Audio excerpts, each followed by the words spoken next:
and relive the moment where they got shot in the face, innocently, mind you, right? Because it wasn't like it was a straight bullet or whoever was shooting, and have to relive that shit every day. And I was I a parent yet? I think Dream was born. I don't even know if Dream was born yet. Dream has to be born probably. So right, so yeah. I was young though. I was mad young, but even then I was like, damn, I couldn't imagine myself having to see the place where my daughter got her fucking face almost shot off every day without reliving that stress. And think about what fucking type of trauma is my kid going through to even stay here. So that's why I say there's a lot of mental health that needs to be, because I feel like the parent, and not people think mental health mean like retarded, crazy. No, like psychologically something ain't hitting for you to not want to get your kid out that environment. That shit ain't and I say it, I don't care. I say it, they gotta burn them shits down and replace people somewhere else and get rid of those environments, because as long as they exist, it's gonna keep us fucked up, believe it or not. And like I said, we can't buy it, so we can't change it. If you don't own the area, you can never change it. So, just thinking about that, like that type of stress on a child, or imagine an adult. Like I said earlier, I was like, from age 12, I've experienced death with someone close to me. Like I watched my friend get shot and killed ironically with a shotgun. Yeah. I was 12. I didn't know he was 15 because he was selling drugs, taking care of everybody in the house. Like, to think back then, like this 15-year-old kid was taking care of his whole house, and he got shot because he was sleeping with an older girl who had a boyfriend, and the guy wound up turning himself in because when he found out, he felt bad, right? Because he didn't realize he was a kid. Yeah. Shot him dead for sleeping with this woman, which she should have went to jail because she was dealing with a mind. This shit is crazy. Like, when you think about it. Yeah, but that was my first experience. No therapy. Yeah, that was my first experience. I'm about to get to where I ran behind him, not knowing he was shot. But he stopped. He said, "Yo, go get my mom's." I went to go get his mom's. By the time we came back, it was just all I remember was screaming. And she kept screaming at me. I'm 12, mind you. What happened? What happened? I'm like, I couldn't even talk. I was like, I froze. Now, my parents come. They flipping because they think this nigga put me, because my mom didn't want me hanging out with him because clearly they didn't know what type of kid he was. But he was cool to me. You know what I'm saying? Right? Now, this happens. They flipping on their parent. Like, now the parents is at, they like, what? My son got, this is craziness, right? But my parents knew who my parents is. It's like, all right, we ain't go too crazy. Nobody never asked me, was I okay? No. Think about that. Even after that, it just was never talked about. That's my point. Like, we just went upstairs. We went upstairs like nothing, and I believe we came back down. Like, absolutely. I don't even remember, like, if the cops came through the block. I know I was outside the next day. Yeah. It wasn't like, be careful or anything like that. So when I tell you as a speaker, you don't realize the generational trauma and touch base on that, like Buka, right? He was murdered, right, at 23. His father was murdered at 23.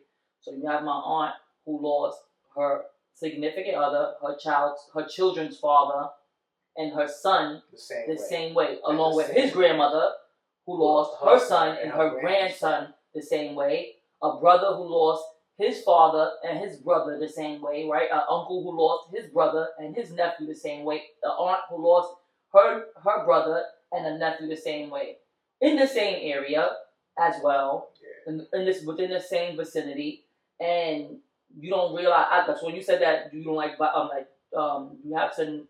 In order to become non-violent, you have to know violence, right? Yeah. And that's how I feel with that within myself.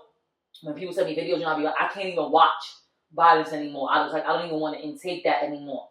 So even to where it's like I try not to be aggressive with people or disrespect them. I don't want to disrespect you. I spent a lot of my younger years being disrespectful and not realizing that we just from how I grew up, and when I was so far removed from, I was like, I don't want to be like that. I live with love now.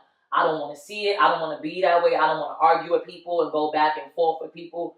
And I started forgiving a lot of people mentally, not realizing all the stuff, all the unaddressed trauma that they've been through, that they're harboring in.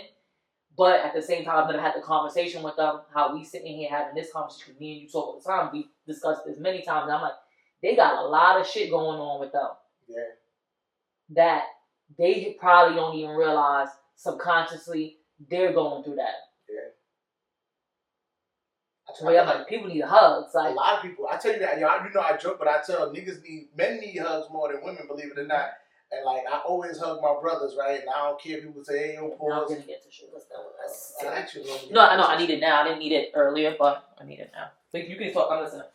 I'll wait for you. No, talk. I'm right here. Yeah, grab tissue. I gotta use the bathroom. Empty box of tissue in the bathroom. Oh God. But yeah, I'm right here. But so we don't have to cut nothing out. What I was just saying. That's why you always hug your brothers. Because men don't get. It's like, especially coming from the environment we come from, it's almost like you consider it's like a weakness. Yeah. And you like, I forgot. Like I was at it's funny, the nigga Ray was having a day at the Jimmy's on the Go shit, and he was just stressed, and I don't know what the fuck he was going through, what was happening. Like this when I was going to buy the restaurant from him, so I'm in there trying to learn the day-to-day operation. This motherfucker just kicked that. Like they was arguing. Like he's like, yo, everybody just go home. He was like, yo, you know what? We closing the day. And I thought he was joking, and he closed. And then when everybody left, he just started bawling, crying, like you know what I mean, like boo-hoo crying. He didn't tell you what? He was stressed. He was like, yo, just regular general stress. So, like yeah. And I went over. I gave him a hug. I was like, yo, bro, shit gonna be alright. You know what I'm saying? And you could feel the weight of that. Like, yo. Nobody ain't telling me that, or just energy is real. When you touch people, that's why I don't touch a lot of people no more, because I don't be wanting to take on certain people's energies. Yeah, energy is real. I don't. We transfer good energy, and sometimes you take bad energy when you transfer the good energy. I'm a hugger. I love to hug people, but I stopped. Sometimes I feel like that coldness coming off of them. You don't know what should they got, so I might not even want to dap you up. Hey, how you doing?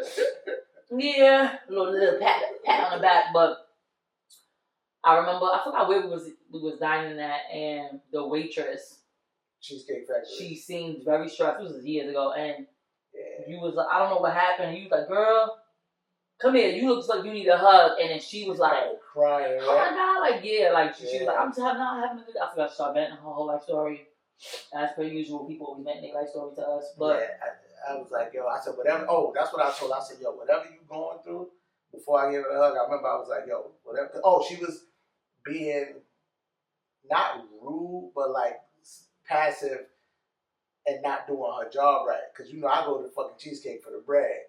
And when I asked for the bread the first time, she was like, oh, I'm going to bring it right now. And then she came again. I was like, where's my bread at? She was like, I don't remember all of it. No, she was like, I brought the bread. I was like, ain't no bread on the table. She said, oh, I'm coming right now. And then the third time I was about to ask her, I saw her, she was like, I know your bread.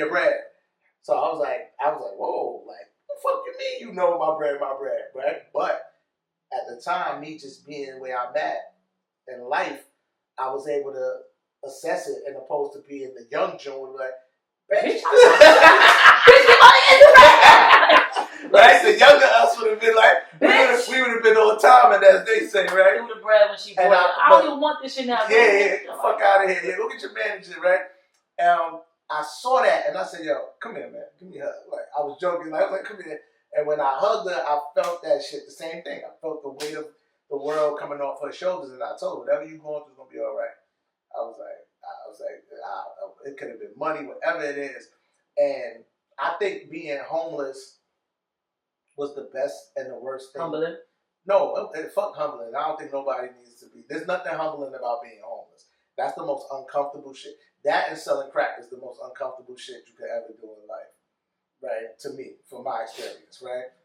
Being homeless, and and I wasn't. When I say homeless, people automatically associate homeless to sleeping on a park bench. Like, no, if you live at home with your mama, and not if you live, and if it's different if y'all doing group economics and y'all have a place together and you have your own everybody space. agree, not your mama wants you out of her house. Exactly, yeah. She locked in the fridge, that don't count. All the food. Right? But if you live at home on the couch and you 25, 30, not 25, let's say you 30 plus, sleeping on your mama's couch and y'all don't even have a room. You ain't talking to her. She ain't talking to you. Writing your name on the juice. She want to walk around naked. Yeah. She huffing and puffing that night because you playing the game. I'm letting you know you're homeless, right? So when I say homeless, being that we didn't have our own home. Mm-hmm. You know what I'm saying? So that right there was like, to me, that was the gift and the curse. It showed me when I go out into the world, I don't know what people going through. And anybody who's close to me can attest to this. I go through shit. I never take that shit out on people. Nope. Ever. Like, I've been through some shit. Like, you know what I'm saying? Like, I've been through some shit. And everybody always say, even when I say I was homeless, people were like, what the fuck? I'm like, because I didn't wake up and feel like the world owed me something because I was going through what I was going through. But I say that to say this. That showed me you never know what people are going through to make them behave that way. Not justifying the tacky behavior or the fucked up behavior, but it made me be a little more empathetic to not even get it, to add to that shit. That's why I'm always talking to people. I look at the guy at Family Dollar, when he see me, his face light up. Yo, what's up, man? Yo, I know I was going to see you today. I need that energy. The lady in the store the other day, she's like, God sent you here to talk to me. Oh my God. It's always people like that. Yo, I need that energy. So where I stopped being around certain people because they're fucking energy vampires. I don't hear from them when they're doing good in life. Everything going great. God, right? Yeah. Everything going good for them. I don't hear, right? Oh, ironically, I got a nigga. Oh. Yeah. Keep it. But I want to talk about that in full energy vampires. Yeah, we're going to get back to that, right? So I got a nigga that we had a mutual friend. He had a falling out with them. He wanted to kick their ass. I'm like, yo, bro, why are you stressing? All this can be changed with a conversation. Nah, fuck that nigga. I don't care. That bitch ass nigga. Fast forward, right? A lot of things can be changed with a conversation. Oh, everything can be changed with a conversation. He called me to borrow $20. I was like, ain't no adult man could do nothing with $20. Right? You know they don't even call to borrow $20. Right? What is they here with this grown ass man called me to borrow $20. Let me $25 for ice cream now. I'm about to say, yeah. Like, what? I sent him $50 and told him, don't worry about it, bro. He's like, nah, I'm gonna call you. I'm gonna pay you back this weekend. I ain't hearing from the nigga since. Ironically, today I go on social media. This nigga in the picture with the mutual friend that he said he gonna kill. He ain't fucking with him. And I'm like, for me, I feel like it's the energy vampire shit. I feel like I deserve a charger. Yes, for a lot of people. You have to understand that. But go ahead. So really quick, right? I want you to get to that. I felt like, and if I'm wrong, I'm wrong. But I felt like I should have got a phone call before you posted a picture on social media. This is how you know people are suckers, right? And then, even back to that, I don't want to be around people that's full of shit and fake, right? Because for him to even call me for $20 is one of many things. Why I'm not that close to him for him to be comfortable enough to call me for that amount of money. That's some crackhead shit. I'm gonna keep it 100. I was like, this nigga might be smoking, right? So, I'm gonna keep it 100. So that means either A, hold on quick. Yeah. That means A, the people that you closest to, because I'm not one of them. You either want to front for them and you embarrassed to ask them for $20 because you know that's a small number, right? 2, you burnt your bridges with them and you can't get $20 for them. You know what I'm saying? Right? At all. Or 3, you getting high, right? Because for me... Wait, say it 3 again? You either fronting like you got it like that, so you don't want to be honest with them. Yeah.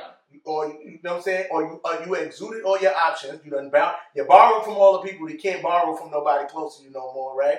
Or you smoking. Or you an addict. Or you addicted to something. You be gambling, drinking, I don't know, right? So for me, I couldn't imagine not being able to get a minimum of $500 or $1,000 from my immediate people. Just for some real shit. And I wouldn't be ashamed. I wouldn't be proud to go, and I wouldn't see them judging me either if I called them that. I've had moments like that. Yo, I need a favor. I need to borrow this. I could call Weezy, Preem, Bio, whatever. I could call any of them if I'm in a jam to get me out of jam because I'm a